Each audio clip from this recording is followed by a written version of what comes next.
Wakanuradu, and welcome to KTV's annual Year in Review. 2014 was an extremely busy year in Kahnawà, both politically and socially. So we'll look at our top 10 stories this past year in Kahnawà, counting down from number 10 all the way up to number 1. This year, in order to be considered a top 10 item, the topic had to be one of our top 20 most viewed segments on YouTube. So before we get started, we have some honorable mentions that had plenty of YouTube action, but did not make the final top 10. What was known as Indian Day drag racing in Napierville, Quebec was a big hit on KahnawakeTV's YouTube channel, as was the Kahnawà Youth Centre's Haunted House. Those actually had more views than our number 10 story. So with that, we'll be off and running. At number 10, this story simply had more significance for the community as it centers around our national sport of lacrosse. This past year, several of Kahnawà's minor lacrosse teams won the Ontario Provincial Championships, and for the first time ever, a team from Kahnawà won a world tournament and locally also won the possibly more prestigious Iroquois Nations Cup. This all in a year when the Iroquois Nationals, featuring 4 players who once played in Kahnawà, won a bronze medal at the World Championships in Denver, Colorado. Big year in lacrosse, and there's actually more coming up later on in the show. Project Hope deserves an honorable mention as Steelhawk Homes donated low-income housing units in the community, so thanks to those guys for that. Number 9 story of the year was the community-owned radio station K103 moving into their new home. This is the first broadcast from the new building on the Old Malone Highway across from the old Bedard Quarry. The radio station launched in March 1981 thanks to founder Conway Jocks. Jim Hum, who you just heard, was the first voice heard on air that day. At number 8, 2014 was dominated by Kahnawà Mohawks playing for Team Canada.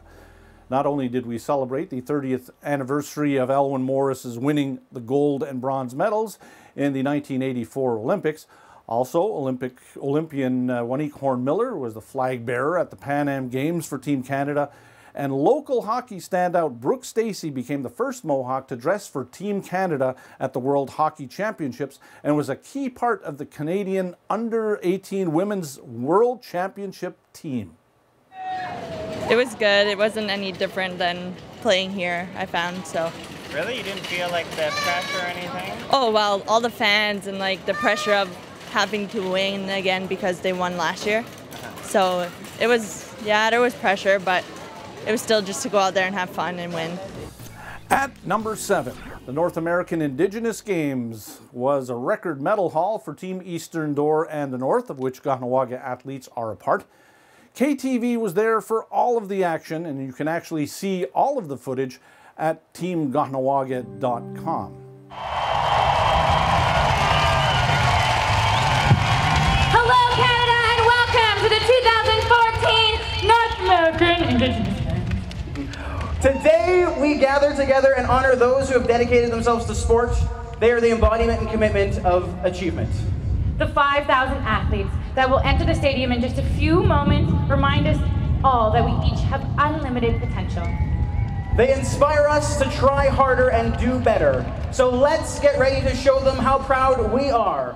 And we're live at Mosaic Stadium in beautiful Regina, Saskatchewan, as we attend the opening ceremonies for the 2014 North American Indigenous Games, just like she's saying in the back over there. At number 6, we get back to some politics. An historic land grievance called the Seigneurie of Sault Ste. Louis got back off the ground, actually relaunching after a lot of work going on behind the scenes. It will no doubt be the number 1 pressing issue in 2015. But the latest round of consultation only got underway just a few weeks ago in December, and thus makes this our number 6 story, but we predict it may just end up being number 1 or number 2 next year. The Seigneurie of Sault Ste. Louis. Moving on, it's number 5 on our countdown, but 2 celebrity visits to Kahnawà territories were actually numbers 1 and 2 in terms of most views this year. Actor Steven Seagal was in Kahnawà, as he recently found out he has roots in the community, and Dr. David Suzuki visited our northern hunting territory of Jorodu to help fight the clear-cutting of Mount Kaikoup. At story number 4, in the fall, the Sûreté du Québec made a little visit to Kahnawà that breached the protocol. It was a very dangerous situation, and though it was sorted out, and more will be done on a political level as the year goes on, in 2015 that is, in 2014 there were a huge number of hits on our YouTube page as people were concerned about breaches in protocol here in Kahnawake. There are reasons, I guess, for the other forces to come to Kahnawake. Now, the protocol states that and our protocols are made with the RCMP and the Sûreté de Quebec. We don't have protocols with other forces at this moment. I am in the process of developing protocols with, for example, the Montreal Police, you know, and I'd like to develop one with Roussillon Police as well as Chateauguay. But at this particular moment, it's with the RCMP and the Sûreté de Quebec. And the protocols say that if there are any reasons that they need to come to this territory to do any kind of operation, they need to contact us first. We need to be aware of the situation. We need to be aware of their movements here. Coming in at number 3. Well, if not for our number 1 and number 2 items, this probably would have been number 1 most years.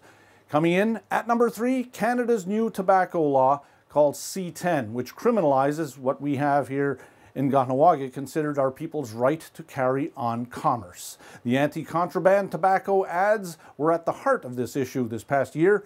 Number 3, tobacco. The C10 we knew would go through. What we were hoping for is the senators to acknowledge that there is a need for consultation with Aboriginal people, and that happened.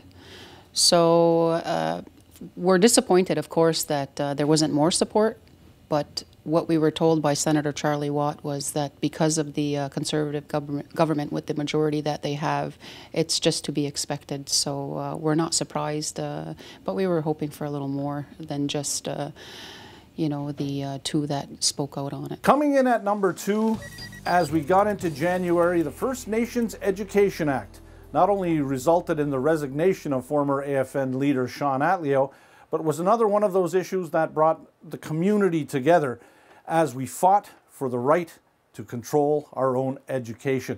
This story had lots of layers to it, but in January it started off with a march here in Kahnawake, lots of protests, lots of political meetings, and really a huge story in 2014. Number 2, First Nations Education Act. Again, based on our historic alliances and history on this land, I believe they have the obligation to do so once again.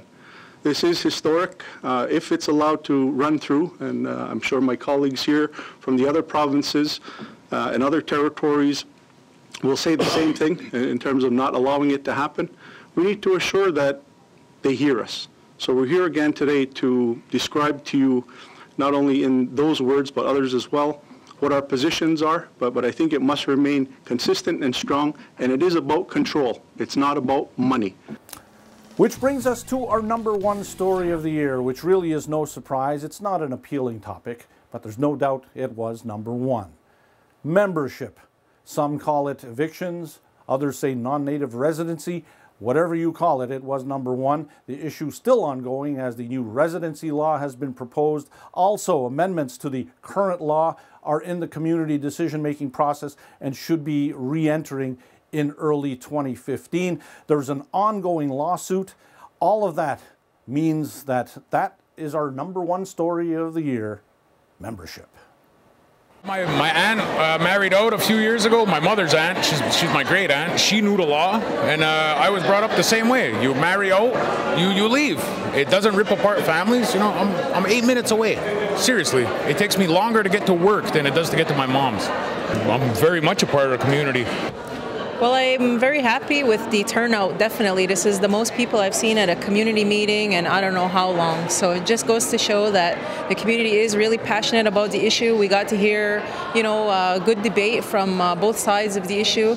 Although I felt the collective to peaceful alternatives wasn't very vocal in terms of some of the ideas they have, which would have maybe, you know, given the other side something to ponder and think about in leaving this meeting tonight. But again, this was just the beginning of the engagement process with community, and we hope to see this kind of participation again in future meetings, especially community decision-making process where the law can be changed. And that takes care of our top 10 stories according to the number of viewers on YouTube. And of course, our editorial staff here got together to put them in the right order.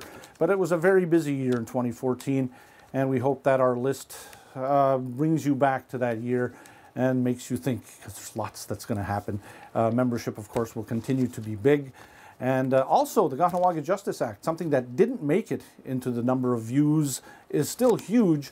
And 2015 is going to be a real challenge because the MCK will have to meet with federal and provincial governments to ensure that our jurisdiction is respected. And as we continue to build on it, we go forward instead of backwards. If you'd like to catch any of our YouTube videos, we put them out all the time, plenty of them this past year. And of course, you can catch them at KahnawakeTV.com. And please share your favorites so that we can disseminate this information as much as possible. Lots of stories going out this past year and, of course, coming up this year. So we hope you had a great 2014, and we hope that 2015 will be even better. I know there are challenges ahead for all of us, but we wouldn't be Kahnawake if we didn't enjoy these challenges and we'll take them on head first. So with that, have a great new year, and on behalf of all of us at KTV and at MCK Communications, we'll see you next time. Take care.